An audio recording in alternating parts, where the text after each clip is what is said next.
Like करने संगे channel T को दया करके सब्सक्राइब करंतु। तो चलतु आज जो मजेदार रेसिपी स्टार्ट करनवा।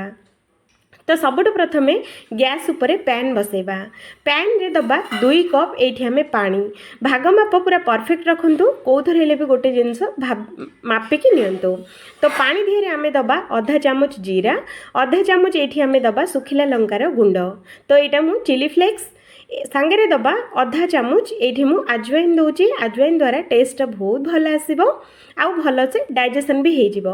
सांगे आधा चामच ये मु लुण मु दे दूची। आपण मैंने टेस्ट हिसाब से आपण मैंने दे पारिबे। जो कप रे आमे पानी मापिकी नहीं से कप रे आमे एठी गोटे कप सुजी आमे दबा। 2 कप पानी पई गोटे कप सुजी पूरा बढ़िया से हो। पानी रो क्वांटिटी आपण माने कम बेसी करेनि नहेले सुजीटा एते भल से सिझिबनी। तो ये 2 कप पानी पई मु एठी देछि गोटे कप सुजी। तो ये सुजीटा को बढ़िया से आमे जंती नबा। तो देखो फ्रेंड्स एमती गाढ़ा डो है पर्यंत या जंतीबे। या जंतिया आमको मात्र 5 मिनिट रे जंती हो फ्रेंड्स। तो से 5 मिनिट या जंती देबे। तो देखो ये बहुत ही बढ़िया से गाढ़ा होके जंती हो गलानी।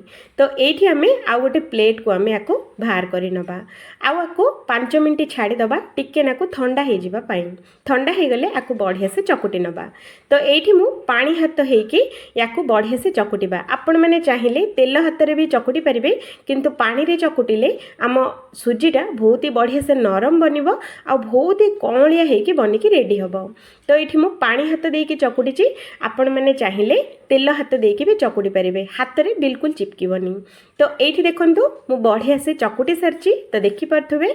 तो ये आमे कौन करबा एमिति छोट छोट पूरा छोट छोट बॉल्स आमे बनेबा। आउ हाथ रे एमिति लंबा लंबा करिकी आकु एमिति बनेबा। तो देखंतु एमिति करदेले पूरा लंबा लंबा आकार रे आपण मानकु रेडी हो जिवो।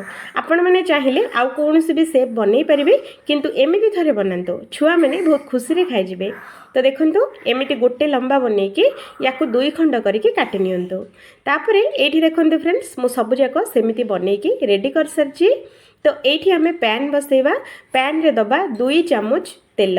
ये तेल मसला बहुत कम है जलखिया रे। तो से गोटे चामच ये छोट चामच रे गोटे चामच जीरा आउ सोरिष ये आम देदबा। गोटे बड़ साइज रो पियाज को पूरा चॉप करके काटिके ये आम दबा। गोटे कंचा लंका दबा आउ अल्प टिके नाकु भृसुंगा पत्र देदबा। टेस्ट बहुत भल आसीबो। ए सब जिनस बढ़िया से आम भाजी नबा। आ गैस रो फ्लेम टाकू लो टू मीडियम रखिबा। हाई फ्लेम रे टोटल भाजीबानी नहेले पूरा सब तक पोड़ी जिवो। तो सेति पई गैस रो फ्लेम टाकू लो टू मीडियम रखिबा।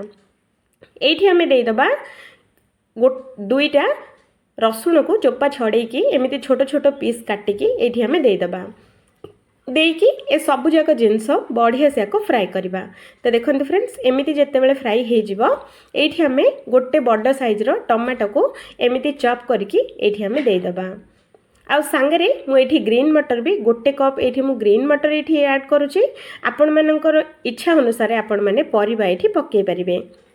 तो मुझे खाली टमाटर ग्रीन मटर रे बनाऊँगी जोति कि छुआ मैंने हल्का फुल्का हम आउ खाइबा भी बहुत भल लगे। तो ये सब जिनस बढ़िया से मिसईदबा आउ किछि समय फ्राए होगापी छाड़ीदबा। फ्राए हो सारा पर हाफ टी स्पून ये हलदी गुंड दबा आउ स्वाद अनुसार लुण ये आम देदबा। आउ धनिया गुंड ये आधा चामच ये आम देदबा।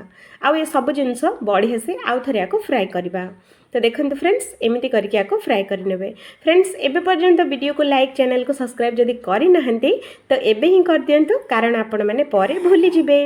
तो ये देखो फ्रेंड्स मु सब जिनस बढ़िया से मिसई सारची। तो याकू घोड़ेकी पूरा स्लो मीडियम रे 5 मिनट पर्यंत सिझेबा। तो ये देखो 5 मिनट पर मुझे देखा सबुजाक जिनस बहुत ही बढ़िया से फ्राए हो जाइए। आ ग्रीन मटर तो कौन टिके नाकू सिझीगले बहुत बढ़िया से सिझीज। तो आम टमाटो गुड़ाक बढ़िया से आमर चॉप हो जाइए। तो देखो एमती गुंड है पर्यंत आपण मानक सिझाई पड़ो। तो जो कप रे आमे सुजी मापिकी नहीं से कप रे आमे 1.5 कप ये आमे पानी दबा। आपण मैंने जदि ग्रेवी अधिक खाइबा इच्छा थिले पानी रो क्वांटिटी कम बेसी करें। तो ये सब जिनस आउ थे भल से आपको गोले नबा। तो देखो फ्रेंड्स एमती करके गोले देबे। तो ये जलखिया बेसी पानी पकातुनी, कम ही पानी पकातु। या घोड़े 5 मिनट मीडियम फ्लेम रे सिझेबा।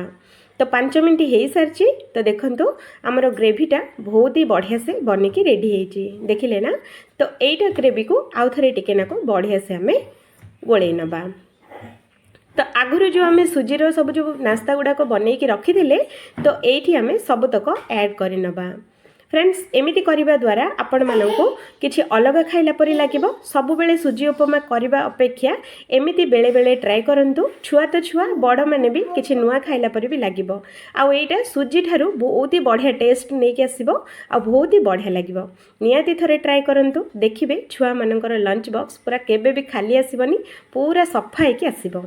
तो यहीगुड़ा सबतक दे सारा पर या बढ़िया से गोले नवा आपको मीडियम फ्लेम रे घोड़े 5 मिनट पर्यंत सिझेबा। 5 मिनट पर चलते देखा। तो देखो फ्रेंड्स 5 मिनट पर मुझे देखा आम सुजी गुला बहुत ही बढ़िया से सिझी जाइए। आठी देखो कौटी भी गोटे भी भांगिनी कि कौटी गोटे भी खंडिया खबरा हैनी। तो से एमती थे निहाती ट्राए करूँ। तो ये आमको एतिक ही पानी दरकार, याठू बेसी पानी आमर मरीगले भल लगे। तो एमती जदि जुकुजुकिया बनइबे बहुत ही बढ़िया लगे। तो गैस टाक बंद करके गोटे प्लेट को आम बाहर करनवा। तो देखो फ्रेंड्स आज छुआ मानक पई चटपटा आ बहुत ही टेस्टीदार जलखिया पूरा बनिकी रेडी हो जाइए।